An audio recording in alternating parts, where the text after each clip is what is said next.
মাত্র ৩০টি আসন একটি রাজনৈতিক দল যখন ১২৫ থেকে নেমে আসে, যে বিরাট একটি আকাঙ্ক্ষা ছিল তরুণদের প্রতি, সেই জায়গা থেকেই কিন্তু তারা বেশ বড় ধরনের একটি হোঁচট খাওয়ায় মানুষকে, জনমানুষকে। তো সেইখান থেকে সেই জোটটি আসলে আদর্শগত জোট নয় আমরা বুঝতে পারি। তারা যদিও বলে সমঝোতা, আমরা বুঝতে পারি যে এটা আসলে ভোট। সবচেয়ে বড় কথা, আরো পরিষ্কারভাবে বললে, এটা স্বার্থ কেন্দ্রিক একটি সমন্বয়। এনসিপি যখন জন্ম হয়েছে তখন সে একেবারেই শিশু ছিল, হ্যাঁ, তার হাঁটার মতো কোনো উপায় ছিল না। ধীরে ধীরে যখন হাঁটতে শিখবে তখন বন্ধুবান্ধব বাড়বে, হ্যাঁ, তখন তার শক্তি বাড়বে, তখন সামনের দিকে এগিয়ে যাবে। স্থানীয় সরকার নির্বাচনকে কেন্দ্র করে রাজনৈতিক ময়দানে যেন দ্বৈত বাস্তবতা। একদিকে সংবিধান সংস্কার ও গণভোটের রায় বাস্তবায়নের দাবিতে ১১ দলীয় ঐক্য ধরে রাখার ঘোষণা, অন্যদিকে একই জোটের শরিকদের মধ্যে সিটি কর্পোরেশন নির্বাচনে আলাদা প্রার্থী ঘোষণা। ঢাকা দক্ষিণে দেখা যাচ্ছে সরাসরি প্রতিদ্বন্দ্বিতার ইঙ্গিত। একদিকে এনসিপির আসিফ মাহমুদ, অন্যদিকে জামায়াতে আলোচনায় সাদিক কায়েম। প্রশ্ন উঠছে, এটা কি কৌশলগত বহুমুখিতা, নাকি জোট রাজনীতির ভেতরে ফাটলের শুরু? আরো বড় প্রশ্ন, সংবিধান সংস্কার ইস্যুতে ঐক্যবদ্ধ আন্দোলন আর নির্বাচনী বাস্তবতায় বিভক্ত অবস্থান। এই পরিস্থিতিতে জোট কার্যকর থাকবে কি? জোটের রাজনীতির ভবিষ্যৎ কি? এই শিরোনামে আজকের আলোচনায় সাথে আছি আমি ফারনাজ জুই। সবাইকে আমন্ত্রণ জানিয়ে শুরু করছি নিউজ 24 এর নিয়মিত আয়োজন জনতন্ত্র গণতন্ত্র। নিবেদন করছে আরআইসি স্টিল। আজকের আলোচনা এগিয়ে নিতে স্টুডিওতে আছেন দুজন সম্মানিত অতিথি। চলুন একে একে পরিচিত হই। আছেন মাহবুব আসিস, সিনিয়র সাংবাদিক। শুভেচ্ছা। সেই সঙ্গে আরো আছেন আলাউদ্দিন মোহাম্মদ, যুগ্ম সদস্য সচিব, জাতীয় নাগরিক পার্টি এনসিপি। দুজনকেই স্বাগত জানাচ্ছি আজকের আলোচনায়। মাহবুব আজিজ, যেমনটি আমরা বলছিলাম যে স্থানীয় সরকার নির্বাচনকে কেন্দ্র করে কিন্তু রাজনৈতিক অঙ্গনে দ্বৈত বাস্তবতা লক্ষ্য করা যাচ্ছে। ১১ দলীয় ঐক্য ধরে রাখার ঘোষণা দেওয়া হচ্ছে একদিকে, আবার অন্যদিকে জোটের শরিকদের মধ্যে সিটি কর্পোরেশন নির্বাচনে আলাদা প্রার্থীও ঘোষণা করা হচ্ছে। নতুন মেরুকরণের আভাস কি? জি, ধন্যবাদ। শুভেচ্ছা সবাইকে। দেখুন, এই জায়গাটিতে আমি প্রথমেই যেই ব্যাপারে আপনাদের দৃষ্টি আকর্ষণ করতে চাই, সেটা হচ্ছে যে এই ১১ দলীয় জোট কি কারণে গঠিত হয়েছিল সেটা যদি আমরা আরেকবার মনে করে দেখি। একেবারেই কিন্তু নির্বাচন কেন্দ্রিক। এনসিপি তখন বলল যে এটা আদর্শগত কোনো জোট নয়, এটা হচ্ছে রাজনৈতিক সমঝোতা। এ কথাটি তারা বলেছিল। যেহেতু জামাতের যেই সাম্প্রদায়িক রাজনীতি এবং তার যে অতীত ইতিহাস থেকে শুরু করে সবসময় জামাতের নানান রকম যে রাজনৈতিক বিষয়গুলো নিয়ে নানান ধরনের প্রশ্ন প্রগতিশীল বিভিন্ন জায়গা থেকেই বারবার উঠেছে, সেই জায়গায় এনসিপি একটি নতুন রাজনৈতিক দল কি করে জামাতের সঙ্গে গাঁটছড়া বাঁধে, এই যখন অভিযোগটা সামনে এলো, নানান জায়গা থেকে আপত্তি এলো যে ২৪-এর গণ অভ্যুত্থান তো আসলে কোনো সাম্প্রদায়িক আন্দোলন ছিল না, এটা তো ছিল গণতান্ত্রিক একটি চেষ্টা এবং গণতান্ত্রিক সমাজের আকাঙ্ক্ষায় সব দলমত নির্বিশেষে সেখানে অংশগ্রহণ করে, এনসিপির তরুণরা সেখানে একটি উল্লেখযোগ্য ভূমিকা পালন করে। তো তারা যখন রাজনৈতিক দল তৈরি করছে, তারা কেন জামাতের মতো একটি সাম্প্রদায়িক দলের সঙ্গে এবং যে ৭১-এ তাদের যে রাজনীতির যে ভূমিকা, সেই জায়গাতে তারা কেন আপোষ করছে? তো যেটা আমরা দেখলাম যে আসন বন্টনের একটা ব্যাপারে তারা জামাতের সাথে যায়, কারণ তারা আমি যদি ভুল না করি ১২৫টি আসনে তারা প্রাথমিক মনোনয়ন দিয়েছিল এনসিপি। তারপর সেখান থেকে সরে এলো, তারা ঠিক নির্বাচনের আগে ৩০টি আসনেই তারা মুসাবিদা করে ফেললো।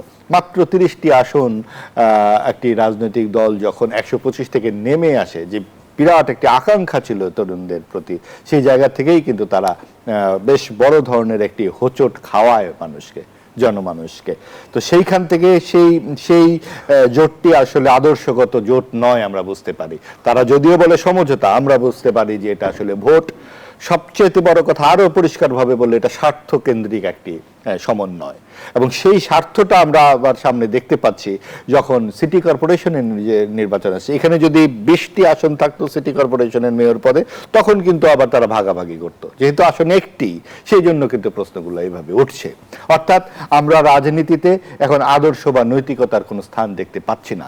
আমরা পাচ্ছি আসন কি করে পাওয়া যাবে, এনসিপি তারা নবগঠিত একটি রাজনৈতিক দল, তারা নিজেদের আদর্শ বা গঠনতন্ত্র ঠিক সেইভাবে পরিষ্কার করতে পারলো না মানুষের কাছে। তারা কি সমাজতান্ত্রিক একটি রাজনৈতিক দল, নাকি তারা একটি ইসলামিস্ট রাজনৈতিক দল, নাকি তারা মধ্যপন্থা? বলতে তারা যেটা বোঝায় মধ্যপন্থা, আসলে বিষয়টা কি, মানে কিছুটা সমাজতান্ত্রিক, কিছুটা ইসলামিক, কিছুটা আরো কিছু যদি থাকে সেই সমস্ত কিছু, আমরা আসলে ঠিক পরিষ্কার নই। তো সেই ক্ষেত্রে তারা কিন্তু বলে যে আমরা মুক্তিযুদ্ধের উত্তরাধিকার বহন করছি, আমরা স্বাধীনতা 2.0 ইত্যাদি বলে। এবং তারপরে কিন্তু তারা বিভিন্ন রকম, সেদিন শুনলাম এনসিপির এক তরুণ নেতা বলছে রবীন্দ্রনাথ ব্রিটিশদের দালালি করে নোবেল পুরস্কার পেয়েছেন। আপনি চিন্তা করুন, কোথায় নোবেল পুরস্কার? সুইডেনে, আর এটা নাকি ব্রিটিশদের সাথে দালালি করে রবীন্দ্রনাথ নোবেল পুরস্কার পেয়ে গেছেন। অর্থাৎ রবীন্দ্রনাথ থেকে শুরু করে মুক্তিযুদ্ধ কিংবা ছায়ানট বলুন, কিংবা নানান রকম যত কিছুই আমাদের যে উত্তরাধিকার পরম্পরা, এই বাঙালি সংস্কৃতির সবকিছু সম্পর্কে এনসিপি নানান রকম কিন্তু ব্যাখ্যা আছে। এই ব্যাখ্যা আবার অন্তর্বর্তীকালীন সরকারের সময়েও তাদের উপদেষ্টারও ছিল। অর্থাৎ অন্তর্বর্তীকালীন সরকারের পৃষ্ঠপোষকতাতেই এনসিপির বিকাশ। কিন্তু সেই এনসিপি কি কারণে জামাতের সাথে গেল? তার মানে জামাতের সঙ্গেও কি অন্তর্বর্তীকালীন সরকারের এক ধরনের গাঁটছড়া ছিল? জামাত এবং এনসিপিকে পৃষ্ঠপোষকতা করে কি রাজনীতিতে প্রতিষ্ঠিত করে গেল অন্তর্বর্তীকালীন সরকার? এই প্রশ্নগুলো কিন্তু আমাদের সামনে এসে যায় যখন আমরা এগুলো মিলাতে যাই। ধন্যবাদ জানাচ্ছি জনাব মাহবুব আজিজ। আলাউদ্দিন মোহাম্মদ, যখন ত্রয়োদশ নির্বাচনের আগে আমরা শুনেছিলাম যে 11 দলীয় ঐক্য আসলে নির্বাচন কেন্দ্রিক জোট গঠন হতে যাচ্ছে, কিন্তু সেই নির্বাচন কেন্দ্রিক জোটে আমরা সিটি নির্বাচনের কথা যদি বলি, সিটি কর্পোরেশন ইতিমধ্যে 6 সিটিতে মেয়র প্রার্থী ঘোষণা করেছেন আপনারা। সংসদ নির্বাচন আর সিটি নির্বাচনে ভিন্নতা কেন, যদি নির্বাচন কেন্দ্রিক জোটই গঠন হয়ে থাকে? আপনাকে ধন্যবাদ, যারা দেখছেন এবং সহ-আলোচককে শুভেচ্ছা জানাচ্ছি। আপনার যে প্রশ্ন যে সংসদ নির্বাচন আর সিটি নির্বাচনের ভিন্নতা কেন, প্রথমত আমরা শুরুতে এটা বলেছি, আর মাহবুব আজিজ ভাইকে ধন্যবাদ, তিনি খুব সুন্দরভাবে স্বীকার করেছেন যে এটা আদর্শ কেন্দ্রিক জোট ছিল না, এটা স্বার্থকেন্দ্রিক জোট ছিল। এটা সমঝোতা অথবা অন্য কোনো ভাষায়, যে কোনো ভাষায় ব্যাখ্যা করা যায়, কিন্তু আদর্শের আলোকে ব্যাখ্যা করা যায় না। আমরা কিন্তু এটাই বলেছিলাম যে এনসিপি একটা স্বতন্ত্র রাজনীতি করছে এখানে। এনসিপি স্বতন্ত্র রাজনীতির পথে আপনার আপাতত আমরা কোনো বাধা দেখছি না। আমরা দেখছি এখানে মাঠে স্বতন্ত্র রাজনীতি করা যায়। এখানে আপনার মিডিয়া বলেন কিংবা সিভিল সোসাইটি, ইন্টারন্যাশনাল অ্যারেনাতে যে কোনো জায়গায় এনসিপি কোনো বাধা নেই। কিন্তু যখন নির্বাচন হয়, বাংলাদেশের যে নির্বাচনী রাজনীতি, সেই রাজনীতিতে গিয়ে এনসিপি সত্যিকার অর্থেই অসহায় হয়ে পড়েছিল। যে দেখেছেন না, আসলে মাঠের রাজনীতি আর আপনার শহরের যে সিভিল সোসাইটি কিংবা ক্যাম্পাসের রাজনীতি একটু আলাদা। তো সেই প্রেক্ষিতেই কিন্তু আপনার তাকে জোট গঠন করতে হয়। জোট গঠন করতে গিয়ে তখন তার সামনে অপশন ছিল দুইটা বিদ্যমান রাজনৈতিক দল, বিএনপি এবং জামাতে ইসলামী। তখন তারা দেখে যে বিভিন্ন আসপেক্টেই বিএনপি একটি রাজনৈতিক দল হিসেবে এনসিপির মতো হলেও, মধ্যপন্থী রাজনৈতিক দল হলেও, তো বিএনপি এই গণঅভ্যুত্থানের পরের যেই বাস্তবতা, সেই বাস্তবতায় যে সংস্কারের দাবি, সে দাবিতে ততটা কমিটেড না, সেটা তখন এনসিপি অনুধাবন করেছিল। তো সেটাই কিন্তু আজকে আমরা সংসদে এসে মাননীয় সংসদ সদস্য বিএনপির মাননীয় স্বরাষ্ট্রমন্ত্রী কিন্তু সরাসরি বলে দিলেন যে আমরা তখন নির্বাচন বিলম্বিত হবে অথবা নির্বাচন হবে না এরকম একটা আশঙ্কা থেকে আমরা সংস্কারের সব দাবিতে একমত হয়েছিলাম, গণভোটের দাবিতে একমত হয়েছিলাম। তার মানে হলো যে তারা জনগণের সাথে অথবা গণঅভ্যুত্থানের পরের যে একটা বাস্তবতা তৈরি হয়েছিল, যেখানে পরিবর্তন সম্ভব এবং আমাদের সামনে হাতছানি দিচ্ছিল যে এখানে একটা বড় পরিবর্তনের প্রেক্ষাপট তৈরি হয়েছে। বিএনপি কিন্তু একটা রাজনৈতিক দল হিসেবে জনগণের সে আকাঙ্ক্ষার মুখে ছাই দিয়েছে। হ্যাঁ, বিএনপি একটা বিজনেস অ্যাজ ইউজুয়াল, মানে গণঅভ্যুত্থান না হলে যেরকম হতো যে তত্ত্বাবধায়ক সরকারের মাধ্যমে অথবা ইন জেনারেল একটা সরকারের পর একটা সরকার আসে, সেই রকম একটা নির্বাচনও ভেবে নিয়েছে এবং তার রাজনৈতিক যেই লড়াই অথবা তার যেই রাষ্ট্র পরিচালনায় কিন্তু সেই স্পিরিটটাই বজায় রেখেছে যে এটা একটা স্বাভাবিক। নির্বাচনে আলাদা প্রার্থী ঘোষণার মধ্য দিয়ে এনসিপি কি নিজের শক্তি জানান দেওয়ার চেষ্টা করছে? না, প্রথমত একটা বিষয় হলো যে অবশ্যই এনসিপি তার শক্তি জানান দেওয়ার চেষ্টা করবে আজকে আর কালকে, কারণ এনসিপি এমন না যে তার শক্তি আছে সেটা সে লুকিয়ে রেখেছে, ব্যাপারটা তো এরকম না। এনসিপি যখন জন্ম হয়েছে তখন সে একেবারেই শিশু ছিল, হ্যাঁ, তার হাঁটার মতো কোনো উপায় ছিল না। ধীরে ধীরে যখন হাঁটতে শিখবে তখন বন্ধুবান্ধব বাড়বে, হ্যাঁ, তখন তার শক্তি বাড়বে, তখন সামনের দিকে এগিয়ে যাবে। সো এখানে আরেকটা বিষয় একটু হয়তোবা মানুষ প্রত্যাশা করে যারা আলোচনা শুনছে যে আমরা যে জামাতের সাথে সম্পর্কের ক্ষেত্রে যেই রাজনৈতিক আদর্শের কথা মাহবুব ভাই বললেন, সেটা হলো যে আমাদের আসলে বোঝা উচিত সারা বিশ্বেই এখন আসলে তন্ত্রের পলিটিক্স নাই কোথাও তেমন, হ্যাঁ, বিশেষ করে বাংলাদেশের মতো দেশে। এবং এই যে নতুন জেনারেশনের কাছে জেনজির গণঅভ্যুত্থান যেখানেই ঘটেছে সেখানেই কিন্তু আপনার আদর্শিক রাজনীতির অথবা মতাদর্শিক যে রাজনীতি, যে মতাদর্শের ভিত্তিতে যে বিভাজন, সেই রাজনীতির কিন্তু একরকম পরাজয় ঘটেছে। কি উঠে এসেছে? মূলত নাগরিক অধিকার ভিত্তিক রাজনীতি উঠে এসেছে। রাষ্ট্রের এবং মানুষের মানে নৈতিক ঠিক না, নিত্য নৈমিত্তিক যেই সমস্যা, সেই সমাধানের রাজনীতি কিন্তু এখন সামনে চলে এসেছে। আর একটা বিষয় হলো যে ৭১ কিন্তু এটা আদর্শ না। ৭১ হলো এটা আমাদের একটা রাষ্ট্রের, একটা জনগোষ্ঠীর একটা জন্মের আপনার কাল, হ্যাঁ, এটা অস্বীকার করা তো দূরের কথা, এটাকে ধারণ না করে পৃথিবীর কোনো দেশে কোনো রাষ্ট্রে আপনার কোনো গোষ্ঠী রাজনীতি করতে পারে না। তার স্বাধীনতা যুদ্ধ, বিশেষ করে বাংলাদেশের মতো দেশ যেখানে রক্তাক্ত মুক্তিযুদ্ধের মাধ্যমে আমরা দেশ পেয়েছি, সেখানে ৭১ নিয়ে রাজনীতিটা আসলে আমরাও করতে চাই না। এবং ৭১কে আমরা বারবার বলছি। আর একটা বিষয় হলো যে কালচারাল অ্যাসপেক্টে যেটা হয়, এটা স্বাভাবিকভাবেই আমরা বাংলাদেশে, এটা কিন্তু বহু জাতির দেশ, যদিও এখানে বাঙালিদের সংখ্যাগরিষ্ঠ, পাশাপাশি এখানে কিন্তু বহু সংস্কৃতিরও দেশ। এখানে কিন্তু বাঙালি সংস্কৃতির বাইরেও কিন্তু এখানে অনেকগুলো সংস্কৃতি আছে। তো আমাদের এখানে যে জাতীয়তাবাদের যে আপনার বিকাশ ঘটেছে, সেই বিকাশের মধ্যে কিন্তু শুরুতেই একটা বাঙালি সুপ্রিমেসির মধ্য দিয়ে গড়ে উঠেছে, এটা কিন্তু অস্বীকার করা যাবে না। এবং এই সুপ্রিমেসির জায়গায় পরবর্তীতে জাতীয়তাবাদের যে বিতর্কটা আসলো, তখন কিন্তু সিম্পলি আপনার বড় ধরনের কোনো ইনক্লুশনের মধ্য দিয়ে না গিয়ে শুধুমাত্র নাম পরিবর্তন করে বাঙালির জায়গায় বাংলাদেশি করে এই সমস্যাটা কিন্তু সমাধান করতে চেয়েছিল। যেমনটি শোনা যাচ্ছে যে জামায়াত স্থানীয় নির্বাচনে শরিকদের ছাড় দিতে রাজি নয়, এই কারণেই কি এনসিপিকে এরকম পদক্ষেপ নিতে হলো? না, আচ্ছা, এখানে একটা বড় বিষয় আছে। জামাত নির্বাচন আসলে কি করবে সেটা হয়তো আমরাও দেখতে পাবো। প্রথমত, জাতীয় নির্বাচনের পূর্বে আমরা যথেষ্ট সময় পাই নাই। আমরা দেখেছেন রেজিস্ট্রেশন পেয়েছি 2 মাস পূর্বে, রেজিস্ট্রেশনের ঘোষণার পরে আমরা মার্কা পেয়েছি আরও আপনার নির্বাচনের 2 কি 3 সপ্তাহ পূর্বে তফসিল ঘোষণা আমরা মার্কা পেয়েছি। তো সেই জায়গায় কিন্তু আমাদের সিদ্ধান্ত নেওয়া যে আমরা আসলে কিভাবে নির্বাচন করব। আমরা ততদিন নির্বাচন কমিশনে এই যে বস্তা বস্তা কাগজপত্র নিয়ে দৌড়াদৌড়ি করেছি, মার্কা আমরা শাপলা পাবো না শাপলা কলি পাবো, এগুলো নিয়ে কিন্তু আমাদের ব্যস্ত থাকতে হয়েছে।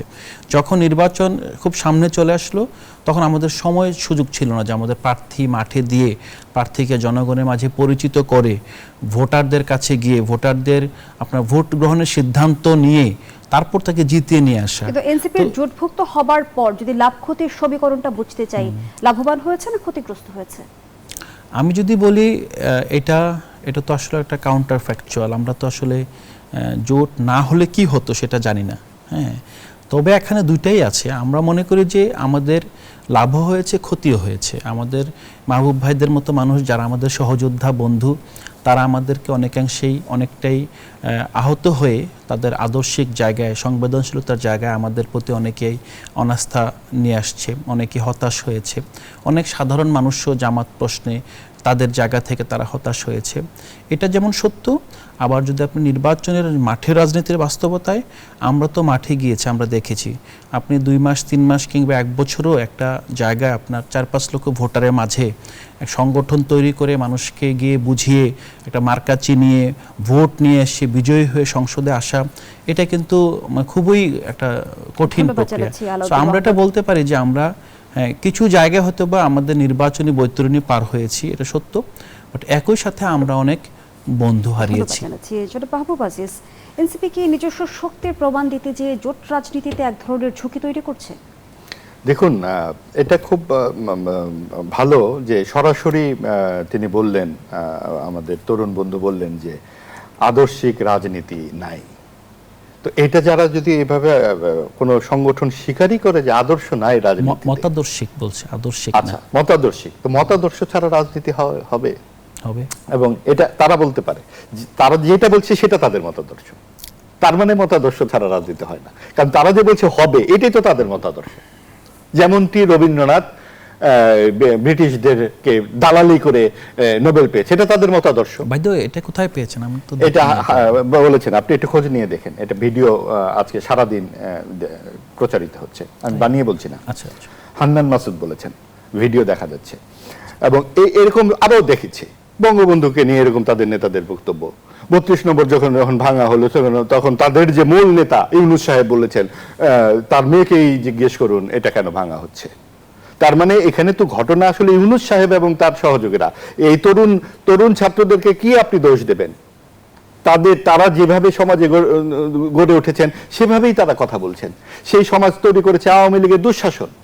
17 বছরে তারা সাম্প্রদায়িক রাজনীতিকে পৃষ্ঠপোষকতা করেছে, তারা কওমিজননী হয়ে বসে আছে, তারা 4 রকমের শিক্ষা ব্যবস্থা চালু করেছে এই দেশে। তাহলে এই তরুণ ছাত্ররা ব্রিটিশদের দালাল রবীন্দ্রনাথ বলবে না তো বলবেটা কি? এবং সেই কারণে আমরা এখন তরুণদেরকে যদি দোষ দিই, তার আগে আমাদেরকে খুঁজে বের করতে হবে যে 71-এর নাকি কোনো আদর্শ ছিল না। এই কথা কিভাবে তরুণরা বলে? কারণ আওয়ামী লীগ মুখে মুখে 71-এর চেতনা বলেছে বটে, কিন্তু 71-এর মূল চেতনার কোনো প্র্যাকটিসই তো তারা করেনি। 71-এর মূল চেতনার তো ধর্ম নিরপেক্ষতা, সমাজতন্ত্র। আওয়ামী লীগের পুরো আমলে এই 17 বছরে ধর্ম নিরপেক্ষতার চর্চা কোথায় দেখেছেন আপনি? এবং আপনি দেখুন যে ধর্ম নিরপেক্ষতা মানে যে ধর্মহীনতা নয়, এই শিক্ষাই তো আমাদের দেশে আমরা দিতে পারলাম না। বরং আপনি যখন হেফাজতের প্রশ্ন আসে, হেফাজতকে মনে হয় একটা শত্রু। কেন শত্রু হবে হেফাজত? হেফাজত যেমন শত্রু নয়, জামাত তেমন শত্রু নয়, বিএনপি, আওয়ামী লীগ কেউ কারো তো শত্রু হতে পারে না। এটা একটা গণতান্ত্রিক দেশে যার যার মত নিয়ে শেষে থাকবে। কিন্তু আপনি যখন মিথ্যাচার করবেন, দেশে তো গণমাধ্যম বলে একটা ব্যাপার আছে ভাই। আপনি একটু খেয়াল করে দেখুন তো 2013 সালের 5 মে তারিখে যখন এই ঘটনাটা ঘটলো রাতে 6 মে বা 7 মে তারিখে, আমি আমার তরুণ বন্ধুদেরকে বলবো আপনারা পত্রিকাগুলো একটু খুঁজে দেখুন তো কয়জন মানুষ নিহতের খবর বেরিয়েছে। আপনারা গণমাধ্যম বিশ্বাস করবেন না, আপনারা বিবিসি বিশ্বাস করবেন না, আপনারা বলতেছেন এখানে শত শত মানুষ মারা গেছে, সাপ্তাহে নাকি গণহত্যা হয়েছে। এবং সেটা আবার উস্কানি দিচ্ছে এই উপদেষ্টারা, অন্তর্বর্তীকালীন সরকারের উপদেষ্টারা। তাহলে এত বড় একটা ম্যাসাকার হয়ে যাবে, সেখানে গণমাধ্যম বিশ্ব বিবেক বলে কিছু থাকবে না। আওয়ামী লীগ যখন জুলাই আগস্টে ম্যাসাকার করলো, সেটা আপনার কে অস্বীকার করতে পারছে? এটা তো চোখের সামনে আপনি দেখা যাচ্ছে, এবং সেটা সম্পূর্ণ গণমাধ্যমে আপনি দেখবেন প্রত্যেক দিন আছে নিহতদের ছবি, শিশুদের ছবি, সবকিছু আছে। তাহলে আপনার শাপলার এটা থাকলো না কেন? অর্থাৎ কিছু বয়ান তৈরি করে দেশে একটা সাংস্কৃতিক এবং ধর্মীয় বিভাজনের সৃষ্টি করা হয়েছে বিভিন্ন মহল থেকে। আপনি আবরার হত্যাকাণ্ড খুবই দুঃখজনক, কিন্তু আবরারের নামে বঙ্গবন্ধু এভিনিউর নামকরণ করা একটা রাজনীতি, অপরাজনীতি।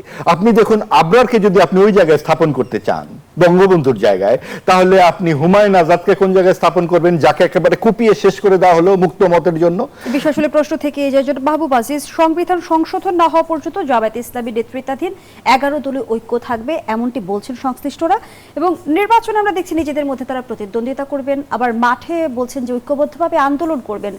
2 পথ একসাথে চালিয়ে নেওয়া সম্ভব কিনা প্রশ্নটি রাখছি, বিরতির পর ফিরছি। দর্শক, জনতন্ত্র গণতন্ত্রের এই পর্যায়ে একটা বিরতি নিচ্ছে, সাথেই থাকুন। আবার আমন্ত্রণ, দেখছেন জনতন্ত্র গণতন্ত্র, নিবেদন করছে আড়াইসির স্টিল। আমরা আবারও ফিরছি আলোচনায়। মাহবুব আজিজ, যে প্রসঙ্গে আমরা আলোচনা করছিলাম, সংবিধান সংশোধন না হওয়া পর্যন্ত জামায়াত ইসলামী নেতৃত্বাধীন 11 দলীয় ঐক্য থাকবে এমনটি জানাচ্ছেন জোট সংশ্লিষ্টরা। কিন্তু জানতে চাই যে নির্বাচনে নিজেদের মধ্যে প্রতিদ্বন্দ্বিতা আবার রাজপথে ঐক্যবদ্ধ আন্দোলন, 2 পথ একসাথে চলতে পারে কিনা? দেখুন, এই যে সংস্কার নিয়ে যা ঘটছে, এটা কিন্তু এক ধরনের রাজনৈতিক যে পরিস্থিতি নিজেদের অনুকূলে আনবার চেষ্টা ছাড়া আর কিছু না। এখানে কোনো নৈতিকতা, আদর্শের কোনো জায়গা নেই। আপনি দেখুন যে স্বরাষ্ট্রমন্ত্রী যেটা বলেছেন যে আমরা তো নির্বাচন তো দিতই না যদি আমরা সই না করতাম সনদে, এটা কিন্তু খুবই একটা প্রণিধানযোগ্য কথা এবং অত্যন্ত ইতিবাচক। তার এই সৎ সাহসের প্রশংসা করতে হয়, কারণ আমরা যে 9 মাস ধরে ঢাক ঢাক গুড়গুড় দেখেছি অন্তর্বর্তীকালীন সরকারের, তখন আমাদের মধ্যেও কিন্তু এই প্রশ্ন জেগেছে যে 111-এর যে বিরাজনীতিকরণের যে চেষ্টা, সেই অসম্পূর্ণ স্বপ্নই কি পূর্ণ করতে চাইছে কিনা অন্তর্বর্তী সরকার। কারণ এই 9 মাস অহেতুক এই দীর্ঘসূত্রিতা এবং সবচেয়ে বড় যে প্রতারণা ওই সরকার করেছে, যে আপনি যে জুলাই সনদে সকলে স্বাক্ষর করলো নোট অফ ডিসেন্ট সহ, সেখান থেকে তারা 4টি প্রশ্ন বের করে নিয়ে গণভোটের আয়োজন করলো, সেখানে কোনো নোট অফ ডিসেন্ট ছিল না, যেটা গোলাম পরোয়ার সাহেব বলেছেন, ইয়েতে যুগান্তরে ছাপা হয়েছে। তিনি বলেছেন যে এই 4টি প্রশ্নের মাধ্যমে নোট অফ ডিসেন্ট নাই হয়ে গেছে এবং সেইখানে জনগণ রায় দিয়েছে। নাই কি করে হলো? নাই কি এটা সরকার করতে পারে? এবং সরকার যখন করতে পারে না এবং যখন জামাত এবং এনসিপি খুব খুশি হয় সরকারের এইসব আচরণে, তখন বোঝা যায় যে এই সরকার, ওই সরকার ছিল জামাত এবং এনসিপি সরকার। এবং জামাত এবং এনসিপিকে এই যে এত কম সময়ের মধ্যে একটি রাজনৈতিক দলকে এই পর্যায়ে তুলে আনা, যে 6টি সংসদীয় আসন ইত্যাদি, এবং একটা বেশ বড় রকমের একটা ফোর্স হিসেবে তৈরি করার ক্ষেত্রে অন্তর্বর্তীকালীন সরকারের পৃষ্ঠপোষকতা অবশ্যই রয়েছে। এবং এই জায়গাতে জামাত এনসিপি একই রকম অবস্থানে আছে, এবং তারা যতই অস্বীকার করুক না কেন যে তাদের মধ্যে আদর্শগত মিল নেই, আমরা কিন্তু গভীরভাবে ভাবলে, বিশ্লেষণ করলে দেখি তাদের মধ্যে অবশ্যই আদর্শগত মিল রয়েছে, এবং সেই মিলই তাদেরকে একসাথে করেছে এবং আওয়ামী লীগের অনুপস্থিতি নিশ্চিত করে তারা বড় একটি বিরোধী দল হিসেবে তৈরি হচ্ছে, এবং ভবিষ্যতে বোঝা যাবে যে তারা আর কি করে। আলাউদ্দিন মোহাম্মদ, জামায়াতে ইসলামীর সাবেক আমির মতিউর রহমান নিজামীর ছেলে এনসিপিতে যোগ দিয়েছেন এবং জাতীয় নাগরিক পার্টিকে নিয়ে সামাজিক যোগাযোগ মাধ্যমে মন্তব্য করেছেন জামায়াতে ইসলামীর সমর্থক এবং সুপ্রিম কোর্টের সিনিয়র আইনজীবী ASM শাহরিয়ার কবির। তিনি বলেছেন এখন এনসিপিকে বিদায় জানানোর সময় এসেছে। অন্যদিকে তৃণমূলে খোঁজ নিলে জানা যায় যে জামায়াতের তৃণমূল পর্যায়ে এনসিপির প্রার্থীদের নিয়ে এক ধরনের অসন্তোষ তৈরি হয়েছে। সব মিলিয়ে জোটকে এবার ভাঙনের পথে। না, আমি মনে করছি না যে এই ঘটনাবলী জোট ভাঙার দিকে যেতে পারে। জোটটা মূলত টিকিয়ে রেখেছে এই সরকার। এখন সরকার কিভাবে টিকিয়ে রেখেছে এবং আগামীতেও টিকিয়ে রাখবে, সরকার যে দাবিতে জোট দাবি করছে, অথবা জোট অন্তত মেকিভাবে হলো জনগণের সামনে আসছে, আপনাদের সামনে আসছে যে আমরা এই কারণে একসাথে থাকতে হয়, সংস্কারের দাবি, হ্যাঁ, তো জুলাই গণহত্যার বিচারের দাবি। তো সেই জায়গাগুলো কিন্তু আপনার এই সরকার দেখাচ্ছে যে তারা আসলে এই কমিটমেন্টের প্রতি সংবেদনশীল নয়, অথবা জুলাই গণঅভ্যুত্থানের পরে যেই প্রত্যাশা ছিল জাতির, সেই প্রত্যাশার সাথে সরকার সামঞ্জস্যপূর্ণ আচরণ করছে না। এটাই কিন্তু শুধুমাত্র এনসিপি এবং জামাত না, বরং বিএনপির একটা অংশ কিন্তু ধীরে ধীরে আপনার বিএনপি থেকে বের হয়ে এনসিপির দিকে চলে আসছে। কেন আসছে? কারণ হলো যে আমরা আজকে হয়তোবা অভ্যুত্থানের ঠিক পরের বাস্তবতায় আছি, পরবর্তীতে আরও প্রতীয়মান হবে। 24-এ বাংলাদেশে একটা প্যারাডাইম শিফট ঘটে গিয়েছে। এই প্যারাডাইম শিফট যারা অনুধাবন করবে না, তারা ধীরে ধীরে জনগণ থেকে বিচ্ছিন্ন হতেই থাকবে। এখন এনসিপি মনে করছে যে এই সময়ে জামাতের সাথে জোট, এই আলোচনাটায় কুৎসা নেওয়া অথবা নিজে আপনাদের অনেকের চোখে কলঙ্কিত হওয়া যতটা না আপনার লসের অথবা ক্ষতিকর, আগামীতে বিএনপির মতো আপনার দুর্বৃত্ত রাজনৈতিক দলের সাথে জয়েন করে জনগণ থেকে বিচ্ছিন্ন হওয়া আরও অনেক বেশি ক্ষতিকর। তো আমরা নতুন রাজনৈতিক সংস্কৃতির জন্ম দিতে চাই। সেই জায়গায় বরাবরই বলে এসেছে নতুন রাজনৈতিক বন্দোবস্তের কথা। সেই নতুন রাজনৈতিক বন্দোবস্ত আসলে কত দূর, সে আলোচনায় ফিরতে চাই। আবারও বিরতির সময় হয়েছে, বিরতি নিয়ে ফিরছি। দর্শক, জনতন্ত্র গণতন্ত্রের এই পর্যায়ে আবারও বিরতি নিচ্ছি, সাথেই থাকুন। ফিরে এলাম, দেখছেন জনতন্ত্র গণতন্ত্র, নিবেদন করছে RICL স্টিল। আমরা আবারও ফিরছি আলোচনায়। আলাউদ্দিন মোহাম্মদ, আগের অংশে বিএনপির রাজনীতির দুর্বৃত্তায়ন নিয়ে কথা বলছিলেন। তো জানতে চাই, আপনারা তো বরাবরই বলে থাকেন নতুন রাজনৈতিক বন্দোবস্তের কথা, সেটি আসলে কত দূর? হ্যাঁ, নতুন রাজনৈতিক বন্দোবস্ত তো আগাচ্ছে, জবাবদিহির রাজনীতি চালু হয়েছে। আমাদের এমপিদের কথা যদি বলেন, কিংবা আমরা যেখানেই রাজনীতি করছি, আমরা স্বচ্ছতা এনশিওর করার চেষ্টা করছি।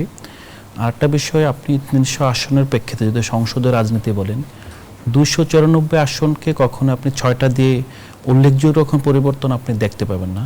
বাট আমরা যেখানেই রাজনীতির কথা বলছি, আরেকটা বিষয় হলো যে বন্দোবস্ত বলতে আমরা যেটা বলছিলাম যে এখানকার যে আপনার ব্যবসায়ী, তারপর সিভিল সোসাইটি, রাজনীতিবিদ, মানে এবং আমলাতন্ত্র, এটার মধ্যে যে একটা আপনার প্যাক্ট সিস্টেম ছিল, আমরা এটা ভাঙতে চেয়েছি।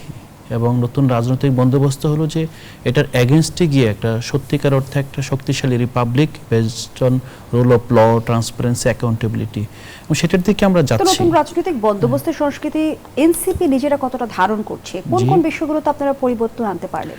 প্রথমত আমরা একটা দল, রাজনৈতিক দল হিসেবে যেভাবে অপারেট করছি, বাংলাদেশের বুর্জোয়া রাজনৈতিক বিকাশের এই ধারায় আমরা অভিনব নতুনভাবে বলতে গণতান্ত্রিক রাজনৈতিক একটা অন্য রকম এক্সাম্পল তৈরি করছি। আমরা কিন্তু এখানে আমাদের দলের ভিতরে যে ইন্টারনাল ডেমোক্রেসি আছে, জবাবদিহির সংস্কৃতি আছে, স্বচ্ছতা আছে, হ্যাঁ আমাদের মধ্যে অনেকগুলো বিভাজন আছে, অনেক বিতর্ক আছে, but at the same time এই বহুত্বের মধ্যে ঐক্যের জায়গাটা কিন্তু এনসিপি করছে।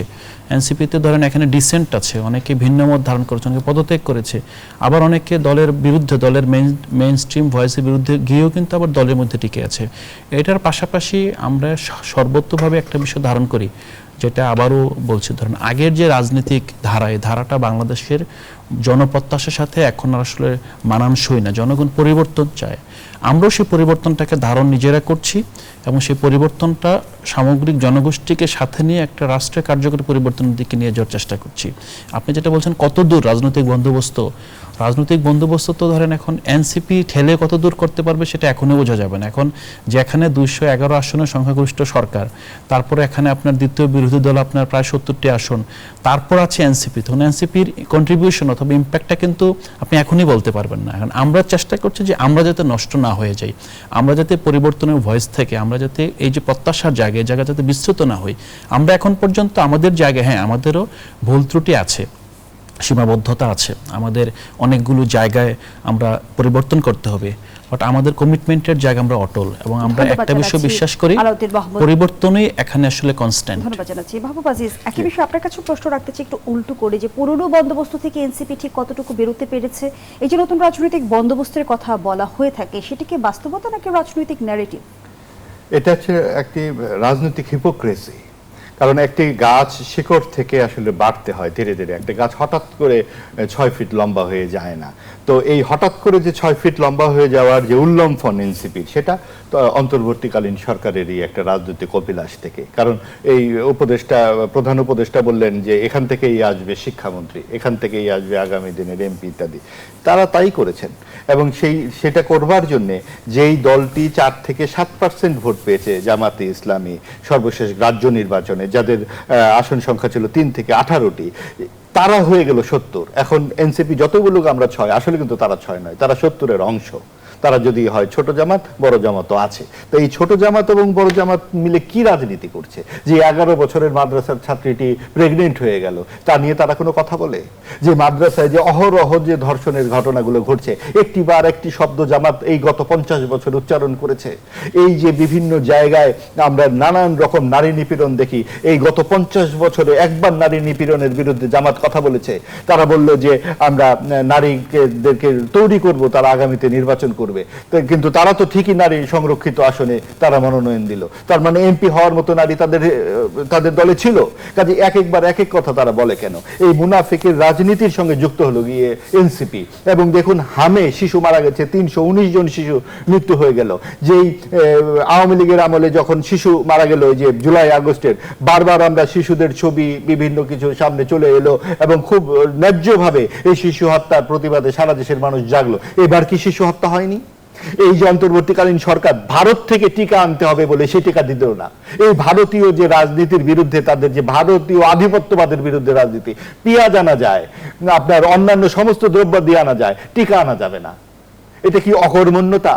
নাকি এটা কি মানে এক ধরনের কি বলে, এক ধরনের মানে কি ভাষাই আমি খুঁজে পাচ্ছি না। কারণ যে ক্রিকেট খেলার যে সিদ্ধান্ত, সেটা যেরকম নিজের নাক কেটে অন্যের যাত্রা ভঙ্গ করার মতো, ঠিক একইভাবে শিশুদের মৃত্যুর জন্য অন্তর্বর্তীকালীন সরকার কিন্তু দায়ী।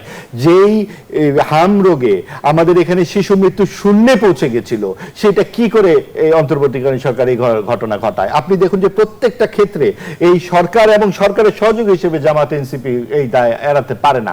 এবং অবশ্যই আমি দায় দিচ্ছি না যে এই টিকার দায় এনসিপি বা জামাতের, কিন্তু তারা যে রাজনৈতিক ভাবে যে প্রতিষ্ঠান বিরোধিতার নামে আওয়ামী লীগ এবং বিএনপি কিন্তু এই দেশে তাহলে এখনো বলা যায় যে নতুন রাজনৈতিক বন্দোবস্ত এখনো বহু দূরে।